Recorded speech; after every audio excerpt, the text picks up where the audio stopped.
سورۃ الاعراف۔ بسم اللہ الرحمن الرحیم۔ اللہ کے نام سے جو سراسر رحمت ہے، جس کی شفقت ابدی ہے۔ الف لام میم صاد۔ یہ الف لام میم صاد ہے، یہ کتاب ہے جو تمہاری طرف اتاری گئی ہے، تو اس کے باعث تمہارے دل میں کوئی پریشانی نہ ہو، تاکہ تم اس کے ذریعے سے لوگوں کو ہوشیار کر دو، اور یہ اہل ایمان کے لیے یاد دہانی ہے۔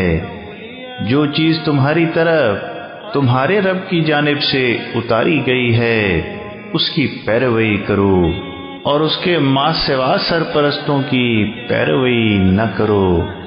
بہت کم ہی تم لوگ یاد دہانی حاصل کرتے ہو، اور کتنی ہی بستیاں ہوئی ہیں جن کو ہم نے ہلاک کر دیا، تو آیا ان پر ہمارا عذاب رات میں اچانک یا دن دہاڑے، جب وہ دوپہر کے آرام میں تھے۔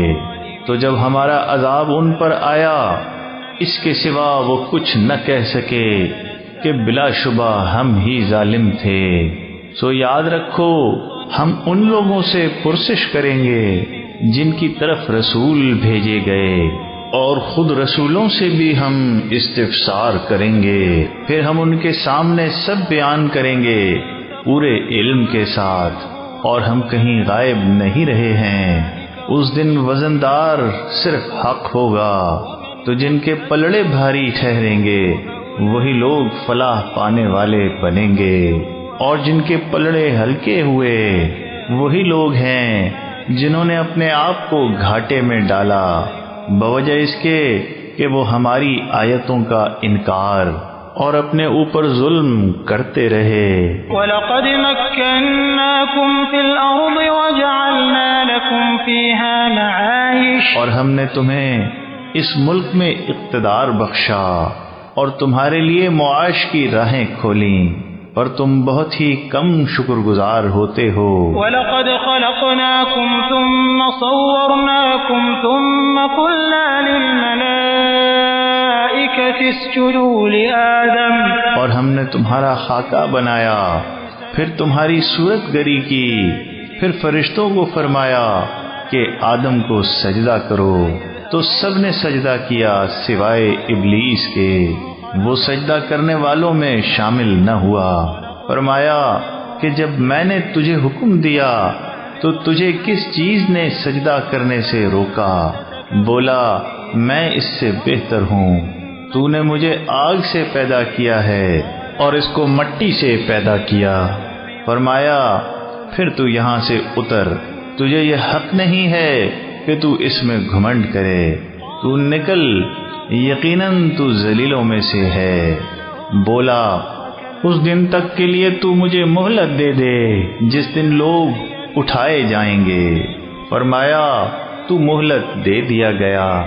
بولا چونکہ تو نے مجھے گمراہی میں ڈالا ہے، اس وجہ سے میں تیری سیدھی راہ پر ان کے لیے گھات میں بیٹھوں گا، پھر میں ان کے آگے، ان کے پیچھے، ان کے داہنے اور ان کے بائیں سے ان پر طاقت کروں گا، اور تو ان میں سے اکثر کو اپنا شکر گزار نہ پائے گا۔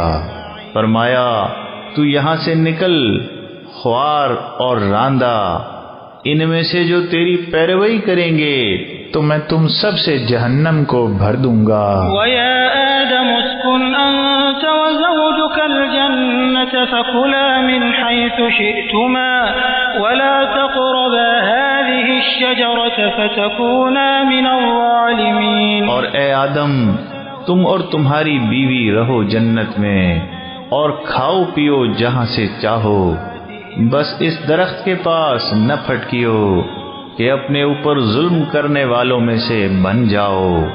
پس شیطان نے ان کے اندر وسوسہ اندازی کی کہ اریاں کر دے ان کی وہ شرم کی جگہیں جو ان سے چھپائی گئی تھیں، اور اس نے ان سے کہا کہ تمہارے اللہ نے تو تمہیں اس درخت سے صرف اس وجہ سے روکا کہ تم کہیں فرشتے یا ہمیشہ زندہ رہنے والے نہ بن جاؤ، اور ان سے قسمیں کھائیں کہ میں تمہارے خیر خواہوں میں سے ہوں۔ اس طرح اس نے فریب سے ان کو شیشے میں اتار لیا۔ پس جب انہوں نے درخت کا پھل چکھ لیا تو ان کی شرم کی جگہیں ان کے سامنے بے پردہ ہو گئیں، اور وہ اپنے کو باغ کے پتوں سے ڈھانکنے لگے۔ اور ان کے رب نے ان کو آواز دی کہ کیا میں نے تمہیں اس درخت سے روکا نہیں تھا، اور یہ نہیں کہا تھا کہ شیطان تمہارا کھلا ہوا دشمن ہے؟ قالا ربنا ظلمنا انفسنا وان لم تغفر لنا وترحمنا لنكونن من الخاسرین۔ وہ بولے، اے ہمارے رب، ہم نے اپنی جانوں پر ظلم کیا، اور اگر تو ہماری مغفرت نہ فرمائے گا اور ہم پر رحم نہ کرے گا تو ہم نامرادوں میں سے ہو جائیں گے۔ فرمایا، اترو، تم ایک دوسرے کے دشمن ہو، اور تمہارے لیے زمین میں ایک وقت خاص تک ٹھہرنا اور کھانا بلسنا ہے۔ فرمایا، اسی میں تم جیو گے، اسی میں مرو گے، اور اسی سے نکالے جاؤ گے۔